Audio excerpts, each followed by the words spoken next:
Plaisir. On retrouve le docteur en psychologie du sport, Sylvain Guimond, pour une 4e fois cette saison à Hockey le Magazine. Sylvain, cette semaine, on parle d'un sujet qui a quand même déjà été beaucoup parlé dans les dernières années, les commotions cérébrales, mais il y a encore plein de choses que je veux explorer avec toi à ce sujet-là.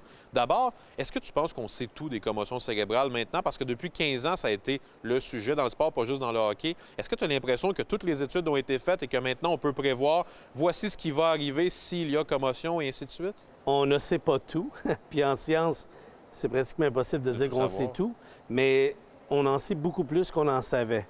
Et surtout, on sait les effets à court terme, à long terme, mais on sait aussi que les commotions doivent être prises au sérieux. À l'époque, on ne le savait pas. Fait qu'on pouvait dire on ne savait pas qu'on ne le savait pas, mais là, on ne peut pas dire qu'on ne le sait pas.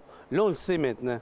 Et en le sachant, bien, il faut être vraiment prévoyant, essayer de faire en sorte qu'on diminue non pas le fait de seulement dire comment on va traiter une commotion, mais que la commotion n'arrive pas en premier lieu. Ça, c'est le point. Je sais que maintenant, il y a des protocoles par rapport aux commotions. Il y a eu plein de choses où on s'est dit, voici, s'il y a une commotion, ce que vous devez faire. Moi, mon rêve, c'est qu'il y en ait de moins en moins. Puis pour ça, il faut changer un peu, dans certains sports, la culture du sport, pour changer même des règlements, s'il le faut, pour permettre à ce que nos jeunes vont évoluer dans un milieu qui est sécuritaire. Il y a beaucoup d'histoires médiatisées on a parlé dans des nombreux médias sur des joueurs, parfois de 35, 40, 45 ans, il y avait des conséquences. Je veux te demander aussi, parce qu'il y a des jeunes, parfois de 20 ans, qui doivent arrêter leur carrière en raison des commotions cérébrales. Et ça, c'est triste, des rêves brisés, et c'est une vie au complet avec laquelle tu te vois composer avec ça. Ces histoires-là, j'ai l'impression, corrige-moi si je me trompe, on en parle moins un peu par rapport aux gars de 40, 45 ans, puis je veux pas réduire les deux et dire qu'un est moins important que l'autre, là. Tu sais, moi, j'ai eu la chance avec RDS, justement, de faire des capsules de biomécanique pendant les Jeux olympiques. Ouais. Et une des capsules, je traitais justement des commotions cérébrales. Et il faut savoir que le cerveau, il est libre à l'intérieur de la boîte crânienne. Donc, quand le cerveau va cogner sur la paroi de l'os du crâne, bien, il va avoir il y a un double effet. Souvent, il recule, puis il va frapper des deux côtés. C'est presque, souvent, très souvent, un 2 pour 1. Et ce qu'on sait maintenant de plus en plus, c'est que les commotions, ils sont aussi cumulatives. Et le risque d'une deuxième commotion est beaucoup plus grand. Pourquoi? Parce que ça devient de plus en plus fragilisé. Donc, lorsque le cerveau a eu une première commotion, bien, il va bouger de plus en plus facilement à l'intérieur de la boîte crânienne et ça augmente les risques.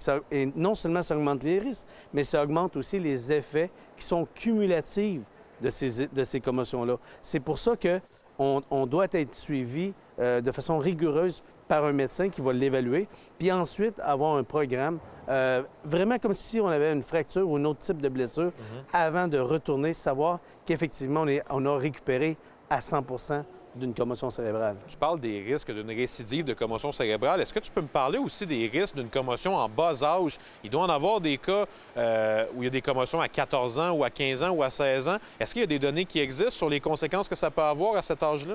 Tu sais, les commotions, peu importe l'âge, il y a des conséquences, mais c'est vrai que lorsqu'on est jeune, on a plein de choses qui vont se développer à l'adolescence. Donc, notre personnalité va se forger, notre identité. Et souvent, lorsque les jeunes vont avoir une commotion cérébrale, on va voir leur caractère changer. Ils vont être des fois plus maussades, ils vont être plus irrités, ils vont souvent avoir certaines pertes au niveau, ça dépend à quel endroit la commotion a lieu, mais on voit des jeunes qui sont inquiets par ça. Et cette inquiétude-là peut créer de l'anxiété chez certains.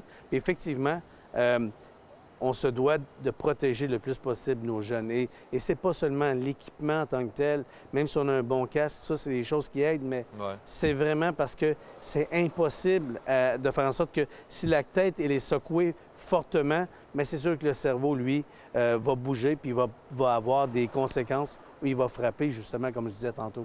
Sylvain Guimond, auteur de plusieurs livres en psychologie du sport. C'est un plaisir de te recevoir à chaque année, un privilège vraiment. Merci d'avoir partagé, témoigné avec les gens à la maison. Ça a vraiment été, encore une fois, super plaisant cette année. C'est vraiment un privilège de travailler avec quelqu'un d'aussi professionnel que toi. Merci beaucoup, Sylvain, puis on se revoit l'année prochaine. Merci.